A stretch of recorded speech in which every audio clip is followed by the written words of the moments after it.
Pakistani film industry एक मरतबा फिर अपना खोया मुकाम हासिल करने की तगदों में लगी है। ऐसे में कई नए चेहरे भी मुतारिफ हुए हैं, लेकिन बहुत से ऐसे नाम हैं जो कहीं खो गए हैं, जिन्हें आज कोई पूछने वाला नहीं। इनमें से कुछ के हालात तो अब इतने बुरे हैं कि इनके पास तो सर छुपाने की जगह तक नहीं। आज से एक दिहाई पहले एक पोश इलाके के आलिशान घर में नौकरों की फौज के साथ जिंदगी को शाहाना अंदाज में गुजारने वाली निरमा आज शायद बहुत से लोगों को याद भी नहीं। निरमा के घर दाखिल होने वाला इस घर की शान शौकत को देखकर कहीं खो जाता था, लेकिन घर में दाखिल होते ही सामने आते थे एक बदमाश किस्म के साहब जो निरमा के भाई थे। एक खातून जो छोटे बच्चे को संभाल रही होती थी, वह निरमा की वालदा थी और वह बच्चा निरमा का भाई था, जिसके बारे में निरमा ने बताया कि इसकी मां से छीनकर घर में रख लिया गया था। लेकिन निरमा इन सब बातों से अनजान अपनी जिंदगी की रंगीनियों में गुम थी। तवील वार्डरोब जिसमें दुनिया जहां के महंगे तरीन ब्रांड्स के कपड़े और जूते थे, एक जिम घर में ही मौजूद था। लेकिन फिर अचानक मंजर बदला और निरमा की जिंदगी से काम का वजूद ही मिट गया।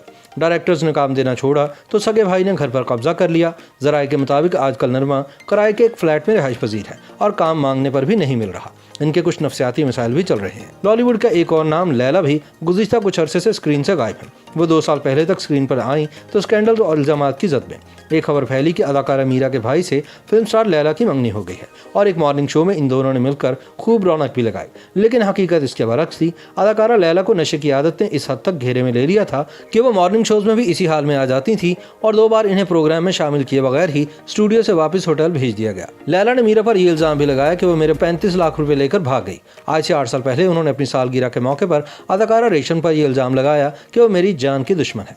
2 साल पहले लैला ने पब्लिक के दरमियान अपने ऊपर पेट्रोल छिड़क कर आग लगाने की नाकाम कोशिश भी की थी। बॉलीवुड की बहुत सारी फिल्मों में अदाकारी के जौहर दिखाने वाली मदीहा शाह पिछले कुछ साल तक मॉर्निंग शोज में मेहमान के तौर पर और फिर डिजाइनर के तौर पर कभी अकेले और कभी अपने शौहर जावेद इकबाल के साथ दिखाई दी, लेकिन फिर से गायब हो गई। और अचानक एक दिन खबर आई कि मदीहा शाह के घर से एक 22 साल लड़के को बरामद किया गया है, जिसे मदीहा शाह ने जबरदस्ती अपने घर में रखा हुआ था। इस इल्जाम से मदीहा शाह के इमेज और करियर पर एक बहुत बड़ा दाग लग गया और फिर ये अमेरिका चले गए। जराये के मुताबिक वो केस के खौफ से अमेरिका गई थी, लेकिन सच तो ये है कि मदीहा शाह का 1 साल से हर खबर हर जगह से गायब होना इस बात की दलील है कि वो खुद को अब इस मंजर से दूर कर देना चाहती हैं। YouTube पर गूगली न्यूज देखने के लिए youtube.com की सर्च बार में गूगली न्यूज टीवी टाइप करें। गूगली न्यूज के पेज पर सुर्ख रंग के सब्सक्रिप्शन वाले बटन पर क्लिक करना ना भूलिए। YouTube पेज पर अपलोड होने वाली वीडियोस से बाखबर रहने के लिए बेल आइकन पर क्लिक कीजिए। आपको हर नई वीडियो के बारे में नोटिफिकेशन मौसूल हो जाएगा।